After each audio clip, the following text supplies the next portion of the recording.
स्वागत है आप सबका इस कहानी के लास्ट पार्ट में। लास्ट पार्ट के स्टार्टिंग में हम लोग देखते हैं कि वो यूजी को ध्यान को हक करते हुए देख करके अपना मूड ऑफ करके घर चला गया था। तभी वहां पर उसकी बेटी पूछती कि क्या हुआ, आप डैड सैड क्यों है। वो उसे कैसे बताता कि उसने उसके टीचर को किसी और के साथ देख लिया है। उसकी बेटी उसे कहती है कि अच्छा चलो, आपको क्लब जाना पसंद है ना, हम वहाँ चलते हैं, आपका मूड वहाँ जाके ठीक हो जाएगा। तो वो अपनी डॉटर को भी अपने साथ लेकर के जाता है, जहाँ पर कि वो लोग अपना गेम हम खेल रहे थे। तभी वहाँ एक लड़की आती है जो कि थोड़ा बहुत यूजी की तरह दिख रही होती है। अब वो उसे देख कर के थोड़ा गुस्सा करने लगता है और हेल्पर को कहता है, इसे यहाँ से लेकर के जाओ, ये मुझे डिस्ट्रैक्ट कर रही है। नेक्स्ट डे यूजी डॉटर के साथ खेलने के लिए आती है। वो उसे देख करके बिना कुछ बोले वहां से चले जाते हैं। उसकी बेटी उसे कहती है कि पता नहीं मेरे डैड को क्या हो गया है, कल से ही उनका मूड ऑफ है। कल क्लब में तुम्हारी जैसी एक लड़की दिखी थी, उसे भी उन्होंने निकाल दिया। अब यूजी को समझ नहीं आता है कि वो इतना वियर्ड क्यों बिहेव कर रहा है। बाहर जा करके वो यहाँ पर अपने सेक्रेटरी से तिहान और उसके डैड के बारे में बात कर रहा होता है।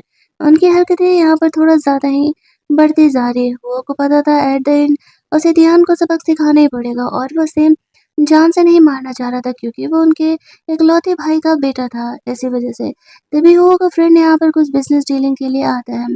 वो यूजे से मरता है तो इसके साथ फ्लर्ट करने का कोशिश कर रहा था, लेकिन तभी वहां पर वो आ जाता है और उसे डांटते हुए वहां से जाने के लिए कहता है, क्योंकि वो जेलस हो रहा था कि उसका फ्रेंड यहाँ पर यूजी के साथ फ्लर्ट कर रहा है और वो ये चीज बर्दाश्त नहीं कर पाता। आफ्टर दैट वो लोग खाना खाने के लिए जाते हैं, जहाँ पर कि यूजी के लिए वो ने फूड बनाया था और यूजी के पसंद का बनाया था।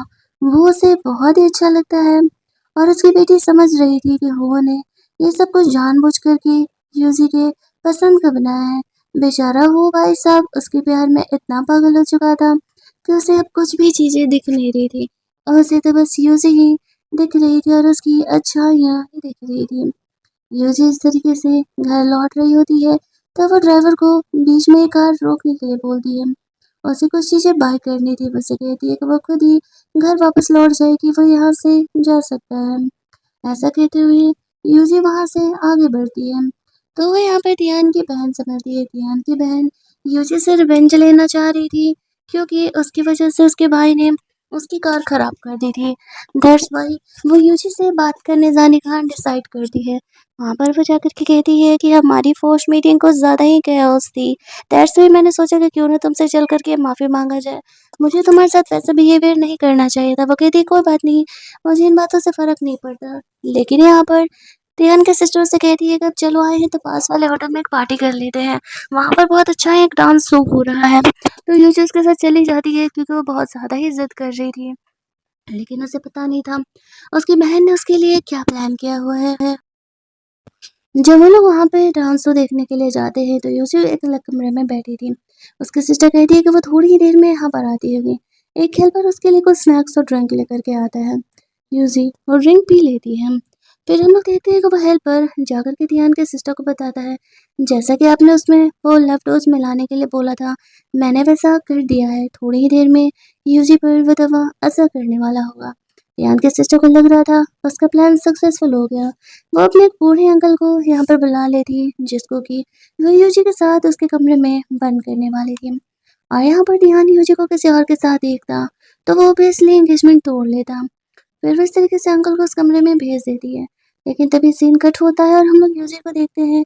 और ध्यान और उसके फादर से बात करने के बहाने चली जाती है। कहती है कि मैं ध्यान के सिस्टर के साथ यहाँ आई थी, मुझे लगा शायद आप लोगों से चल के मिल लेना चाहिए, कुछ दिन हो गए थे। यहाँ पर वो बोल देती है कि ध्यान के सिस्टर ने उसे यहाँ लेकर के आया हुआ है। तभी वहाँ पे ध्यान की मोम आती है और कहती है कि पता नहीं हमारी बेटी कहाँ है, हमें मिल नहीं रही। और फिर वो लोग सब उसे ढूंढने के लिए जाते हैं।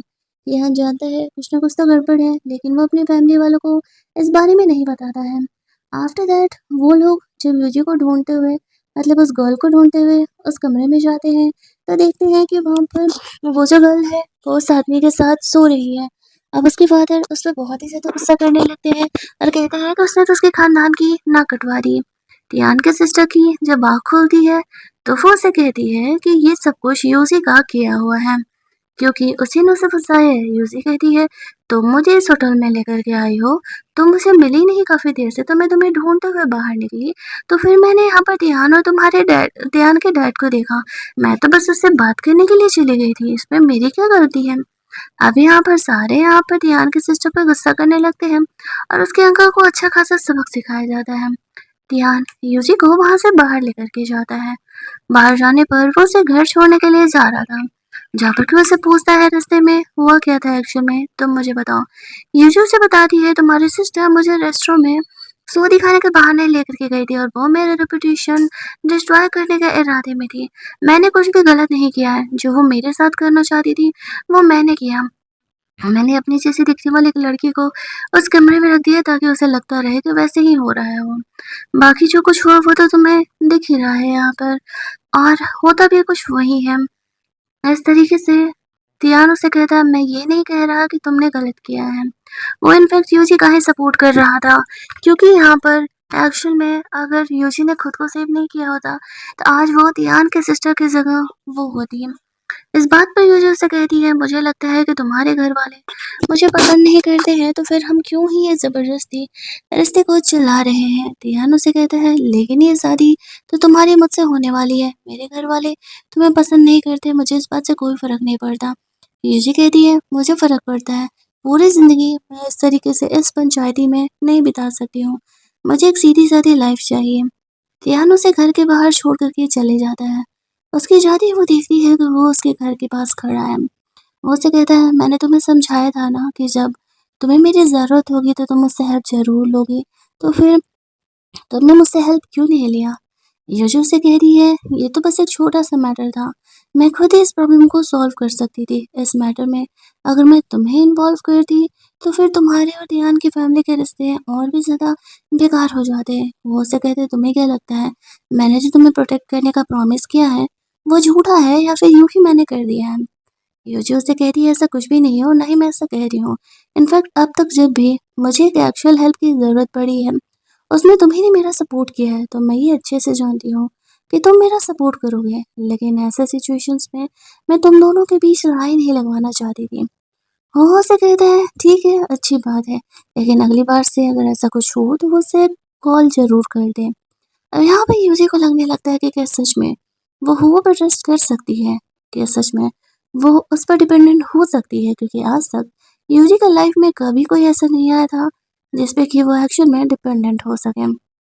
दूसरी तरफ वो यहाँ पर यूजी से प्यार करने लगा था, लेकिन वो ये बातें उसे तब तक नहीं बता सक रहा था जब तक कि ध्यान से उसकी एंगेजमेंट नहीं टूट जाता, वरना यूजी को ऐसा लगता कि शायद वो उसके सिचुएशन का फ़ायदा उठा रहा है। कहीं न कहीं यूजी भी हुआ को पसंद करने लगी थी, लेकिन वो उसे खुद के औकात से कुछ ज़्यादा ही ऊपर मानती थी। इसी वजह से उसने मन ही मन डिसाइड कर लिया था कि वो हुआ को कभी इस बारे में कन्फेस नहीं करेगी। कुछ बातें यूजी से करने के बाद वो वहाँ से फ़िलहाल अपने घर के लिए चले जाता है। अगली सुबह इस तरीके से न्यू ईयर ईव था, जहाँ पर कि वो हुआ के लिए एक प्यारा-सा मफलर बाय करके लेके आई थी। वो ये दिखाता है कि वो यूज़ी का दिल रखने के लिए वो मफलर रख ले रहा है, उसे ये गिफ्ट बिल्कुल पसंद नहीं है। लेकिन अंदर-अंदर उसके मन में लड्डू फूट रहे थे, क्योंकि यूज़ी उसके लिए ये गिफ्ट लेकर के आई हुई थी। अब आज तक का समय उसने टियान को दिया था उससे शादी तोड़ने का।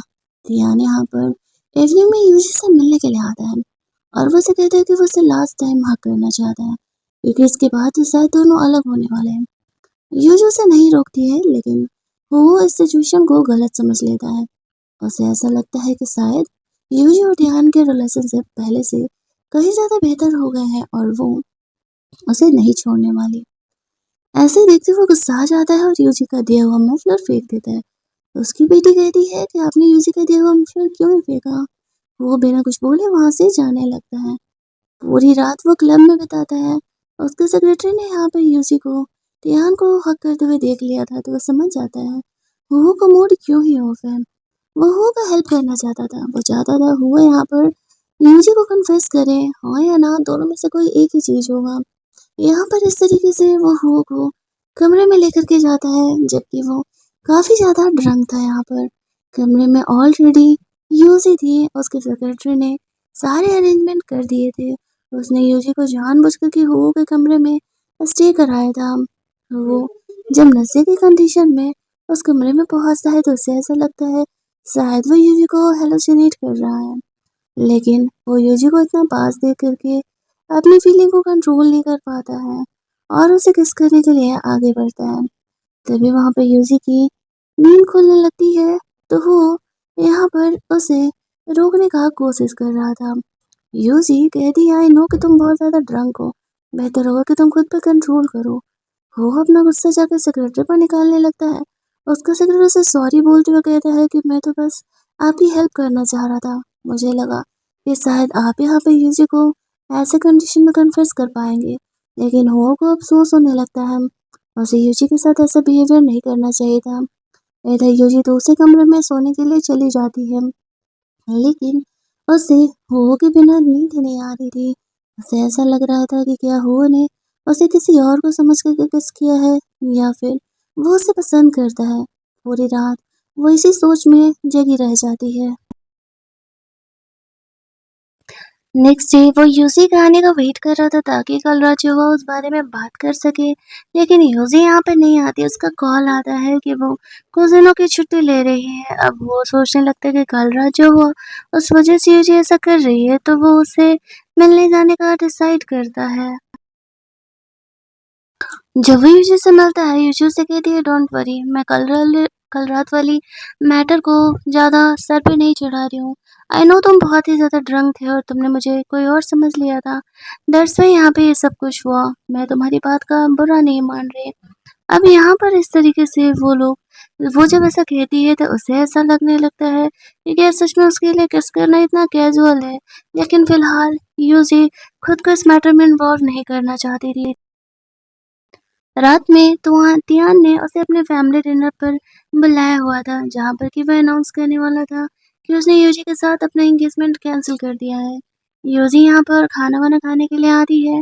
उसने एक्सपेक्ट किया था कि तियान ये अनाउंस करने वाला है कि उसने अपना एंगेजमेंट कैंसिल कर दिया। लेकिन उससे पहले तियान बहाने से यूजी को बाहर लेकर के जाता है।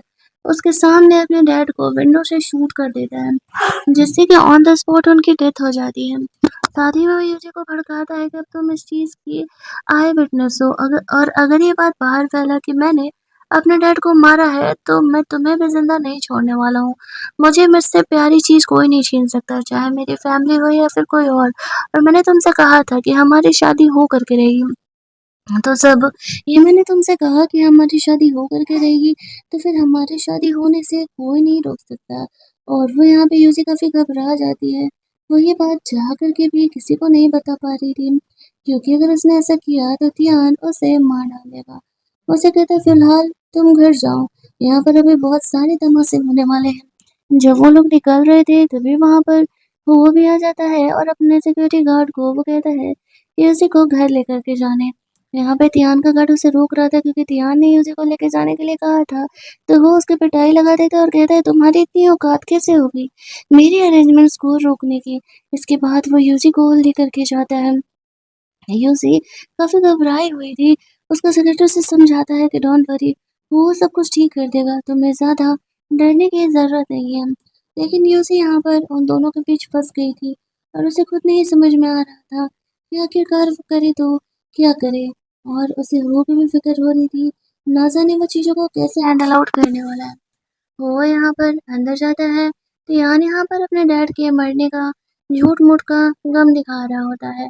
वो यहाँ पर आता है तो वो उसे इन्वेस्टिगेट कर रहा था कि आखिरकार जब ये सब कुछ हुआ तो वो कहाँ था। अब उस सारा शक यहाँ पर तियान पर जा रहा होता है क्योंकि तियान और उसके डैड के रिलेशनशिप ठीक नहीं है, ये सबको पता था। तियान कहता है मैं यूजी के साथ थोड़ी देर के लिए बाहर वॉक पर गया था, अगर आपको भरोसा नहीं है तो आप उससे पूछ सकते हो। लेकिन वो यहाँ पर यूजी को इंक्लूड नहीं करना चाह रहा था। फिर भी तियान को इन्वेस्टिगेशन के लिए कुछ दिनों के लिए वो लेकर के जाता है। तियान यहाँ पर इन्वेस्टिगेशन के लिए जाने की एक्टिंग करने लगता है क्योंकि अगर वो नहीं करता तो उस पर डाउट और ज़्यादा बढ़ जाता। अगले कुछ दिनों तक यूजी काफ़ी डरी सहमी सी रहती है और ज़्यादा किसी से बात नहीं करती। वो की बेटे से समझाती है उसे घबराने की ज़रूरत नहीं है, जब तक हुआ है कोई भी उसे टच भी नहीं कर सकता। लेकिन यूजी खुद में ही डरी हुई थी और उसके पास गलती से धियान का ये एमुलेट भी आ गया था। उसे समझ नहीं आ रहा था कि वो क्या करे।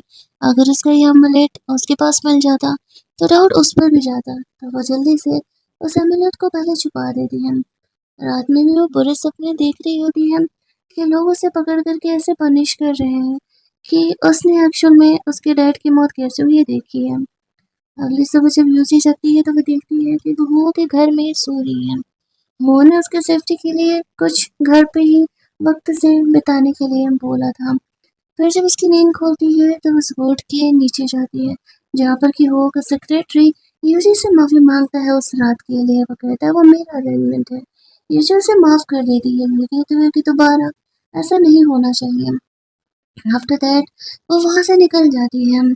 अगले एक दो दिन वो यहाँ पर हो के घर पर ही रहती है।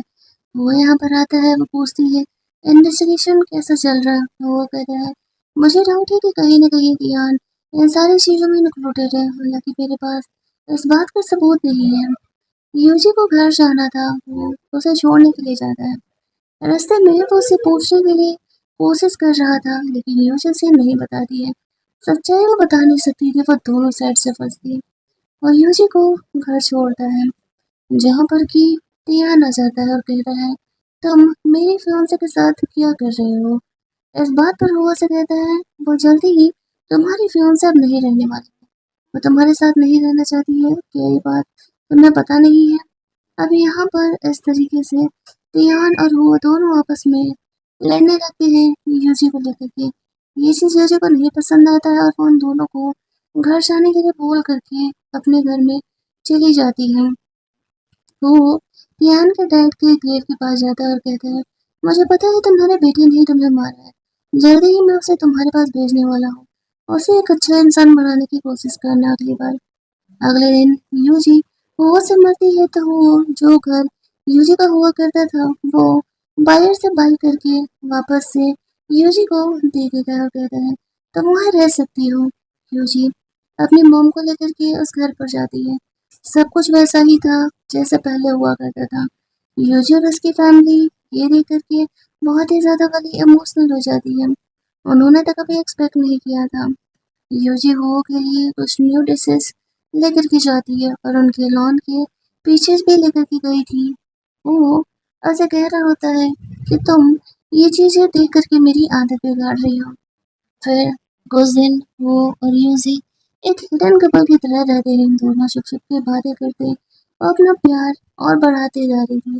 तभी एक दिन टियान यूजी से मिलने के लिए आता है।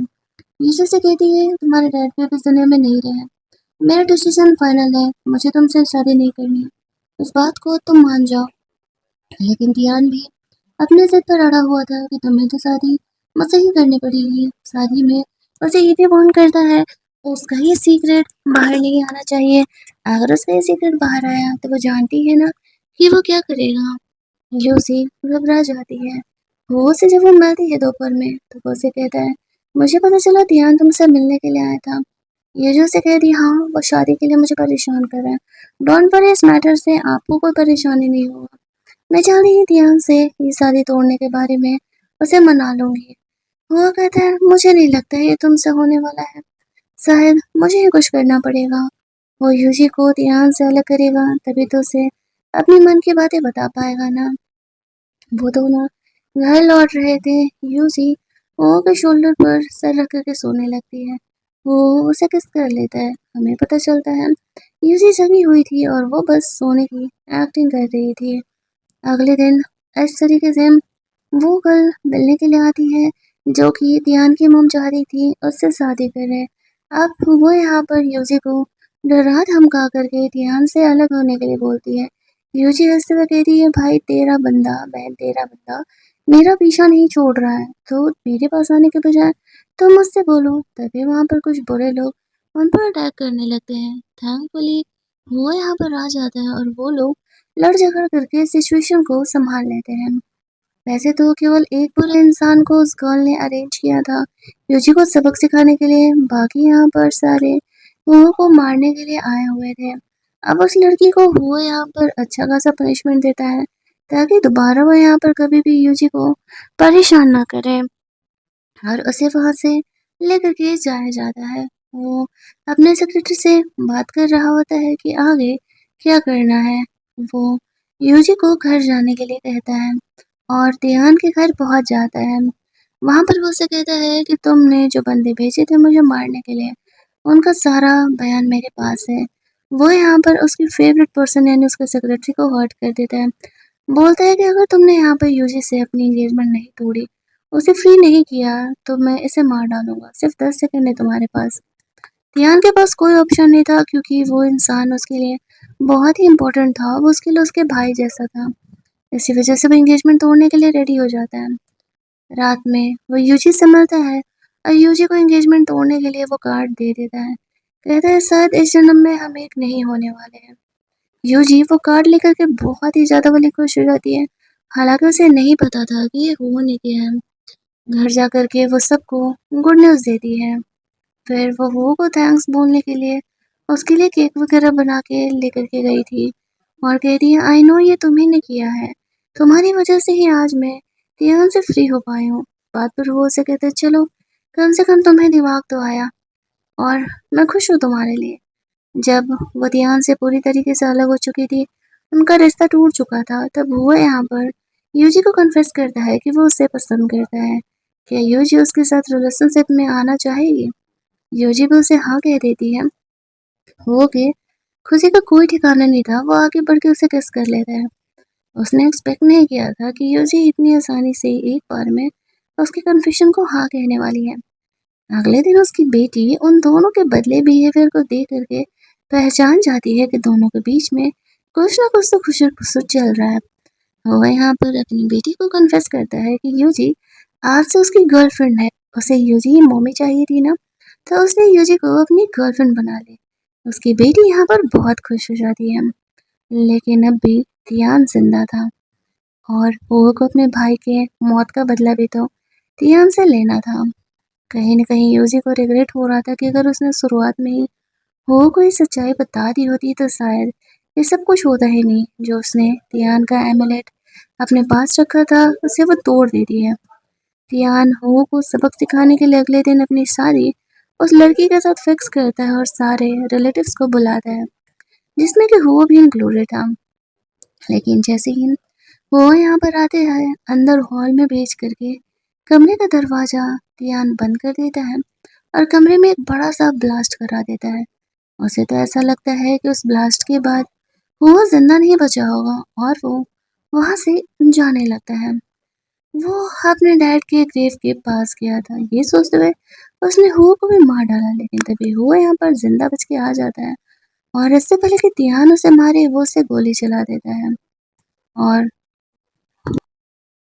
ये करना ज़रूरी था वरना तियान इस समाज के लिए एक बहुत बड़ी प्रॉब्लम बनते जा रहा था। फाइनली यहाँ पर तियान वो का जो रिवेंज था वो पूरा होता है। उनकी लाइफ अब एक हैप्पी एंडिंग की तरफ बढ़ रही होती है। कहानी के एंड में हो और यूजीन दोनों हैप्पीली एवर आफ्टर साथ में रहने लगते हैं। वो अपनी बेटी के सामने यूजी को फाइनली अपनी गर्लफ्रेंड बनने के लिए, अपनी फियांसे बनने के लिए विश करता है। वो उसे हाँ कह देती है। वैसे भी ना कहने का उसके पास सब कोई रीजन भी तो नहीं था। अपनी अडॉप्टेड बेटी के बारे में वो उसे बताता है कि एक्चुअल में इसके डैड ने अपनी जान गंवाई थी मुझे बचाने के चक्कर में। इसी वजह से उसके जाने के बाद मैंने उसकी बेटी को अडॉप्ट कर लिया था। यूजी को इस चीज़ से कोई प्रॉब्लम नहीं था। वैसे भी यूजी भी उस लड़की को काफ़ी पसंद किया करती थी और उनके बीच अच्छी खासी वाली फ्रेंडशिप बन गई थी। तो वो फाइनली खुशी थी कि कोई बात नहीं, अगर वो ने उस बेबी को अडॉप्ट भी कर लिया है तो दोनों यहाँ से अब अपने एक ऑफिशियल रिलेशनशिप में आ जाते हैं। अगले कुछ दिन तो सही जाते हैं, फिर वो यहाँ पर हिम्मत करके यूजी की मॉम से मिलने के लिए जाता है। इतना बड़ा इंसान आज यूजी के मॉम के सामने नर्वस था, बट फिर वो कन्फेस करता है कि वो यूजी से प्यार करता है और उससे शादी करना चाहता है। खुशी-खुशी यूजी की मॉम इस रिश्ते को हाँ कह देती है और इनकी शादी के सीन के साथ हमारा ये ड्रामा एंड हो जाता है। कहानी अगर आपको अच्छी लगी होगी तो वीडियो को लाइक और शेयर करना मत भूलना। चैनल को सब्सक्राइब कर लेना ताकि नए वीडियोस की नोटिफिकेशन आपसे मिस ना हो। चलिए जल्दी से मिल लेते हैं हम लोग एक और मस्त मस्त वाली कहानी के हिंदी वर्जन में। तब तक के लिए कीप लिसनिंग।